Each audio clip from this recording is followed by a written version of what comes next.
Drama serial एहसान फरामोश में इस बार नवाल की हकीकत हमजा के सामने भी आ जाती है, जिसके बाद वो उसे धमकी लगा देता है कि अगर इस घर में रहना है ना सीधे होकर रहो वरना घर से निकल जाओ। उधर कबीर और नवाल इस बार बहुत ज्यादा खुश रहना शुरू हो चुके हैं। फलक और हमजा का बुरा अंजाम तो होगा ही, क्योंकि वो नवाल और कबीर को एक दूसरे के साथ खुश नहीं रहने देते। आने वाली किस मुकम्मल कहानी में आप सभी दोस्त देखेंगे नवाल कबीर को वक्त दे रही है। वो दोनों एक दूसरे के साथ खुश तो है ही, नवाल ने भी सब कुछ भुलाकर कबीर को एक्सेप्ट कर लिया है। हमजा के साथ जो भी वक्त गुजारा था उस वक्त को तो वो समझती है कि जिंदगी में जाया ही कर दिया है। कबीर के कांधे के ऊपर जैसे ही रात के वक्त हाथ रखती है तो यहाँ पर नवाल का हाथ कबीर भी पकड़ ही लेता है। बहुत ज्यादा रोमांटिक सीन होता है, इतना खुश होता है कि सोचों में गुम हो जाता है और उसे वो वक्त याद आ जाता है जब उसने फलक का हाथ थामा था और उसे कहा था कि आज मैं बहुत ज्यादा खुश हूँ, इतना खुश के मैं बता भी नहीं सकता।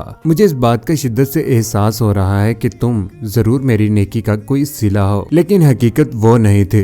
कबीर और नवाल का साथ ही सबसे बेहतरीन साथ था। गलती इंसान जिंदगी में एक बार करता है। वो तो एक दूसरे के साथ खुश तो है। यहाँ पर घर में खाना भी अपने ही हाथों के साथ नवाल बनाकर खिलाती है। आए रोज फूलों का गुलदस्ता, तरह तरह के गिफ्ट्स कबीर नवाल के लिए लेकर आ रहा है। उधर उसके लिए चाय बनाकर लाती है। यहाँ पर कबीर नवाल का हाथ तो छोड़ता ही नहीं है। इतनी खुश है नवाल के उसकी हंसी कंट्रोल ही नहीं हो रही। उधर अगले ही रोज जैसे ही ऑफिस में जाती है नवाल तो फाइल पकड़कर जैसे ही गुजर रही होती है तो यहाँ पर हमजा जो कभी भी बाज नहीं आएगा अपनी इन हरकतों से हाथ पकड़ लेता है नवाल को और कहता है कि तुमने मेरे साथ बहुत ज्यादा गलत किया है। बहुत अच्छा फैसला किया मैंने जिंदगी में। मुझे इस बात की खुशी है कि मेरी आंखें अच्छे वक्त पर खुल गई हैं। तुम्हारी असलियत मुझे पता चल गई। न जाने पता नहीं क्या हो जाता नहीं तो। मैं भी अल्लाह का शुक्र अदा करती हूँ कि मेरी शादी तुम जैसे शख्स से नहीं हुए। तुम और फलक वाकई एक दूसरे को डिजर्व करते हो पूरी तरह से, क्योंकि जिस तरह से फलक है ना उसी तरह से तुम हो धोखेबाज।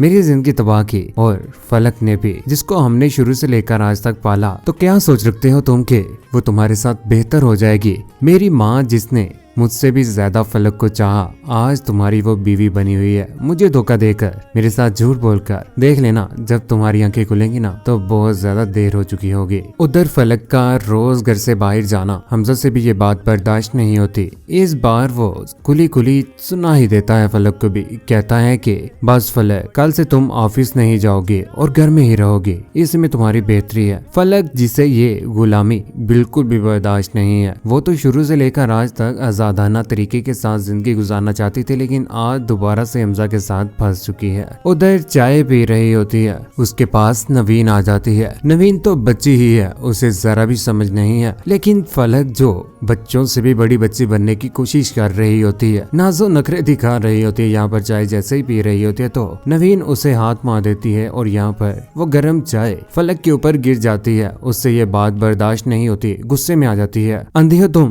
कहीं पर भी भागती रहती हो। जोरदार उसके चेहरे के ऊपर थप्पड़ मार देती है। समझ क्यों नहीं आती तुम्हें? यहाँ पर भागी भागी नाजिश भी आ जाती है। कहती है कि आज के बाद अगर तुमने मेरी बेटी के ऊपर हाथ उठाया ना तो तुम्हारा हाथ तोड़ दूंगी मैं। फलक तुमने समझ क्या रखा है? और उसके ऊपर टूट पड़ती है और उसके ऊपर हाथ भी उठाने लगती है। दोनों के बीच में अच्छा खासा झगड़ा शुरू हो जाता है। लेकिन ये सारा का सारा मामला उधर हमजा और हमजा की माँ भी देख रही होती है। हमजा आग बगोला होकर आ ही जाता है पास। कहता है कि अभी के अभी इन दोनों से माफी मांगो, इसमें तुम्हारी बेहतरी है, वरना वो रहा दरवाजा, तुम यहाँ से जा सकती हो। ये बात सुनने के बाद यहाँ पर फलक माफी तो मांग ही लेगी, लेकिन दिल से कभी भी वो किसी से भी माफी नहीं मांगेगी। नाजी शाफी मुझे माफ कर दे, मुझे पता नहीं चला, गुस्से में आकर पता नहीं क्या हो गया था मुझे। फलक बहुत ज्यादा चालाक है, ढाल देकर बदलने वाली है। जिस तरफ उसे लगे कि नुकसान है तो उस तरफ वो कभी भी जाती ही नहीं है। लेकिन फलक की होशियारियां कब तक चलेंगी? उधर हमजा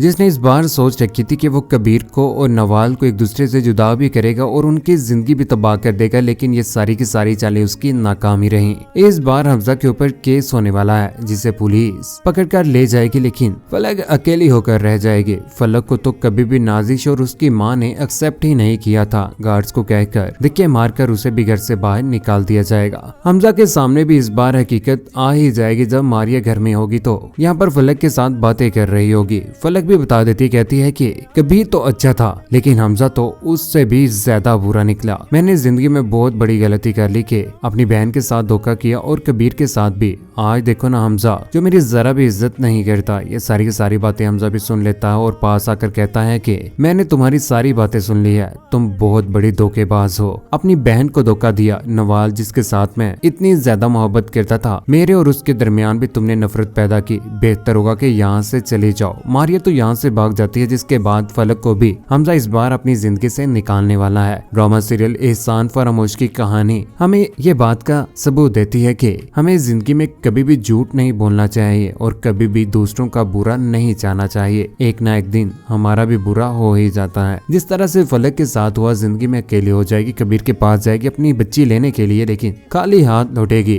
फलक को गंदी मौत मरता देखकर आप सभी दोस्तों को कैसा लगा? नवाल और कबीर एक दूसरे के साथ बहुत खुश हैं। आप सभी दोस्त क्या चाहते हैं कि फलक को हमजा का क्या अंजाम होना चाहिए? नीचे में सचिन अपनी मोहब्बत भरी राय का इज़हार जरूर कीजिएगा। चैनल को सब्सक्राइब करने के बाद बेल का बटन जरूर दबाइएगा। अपना ख्याल रखिएगा, दुआओं में याद रखिएगा। अल्लाह हाफिज।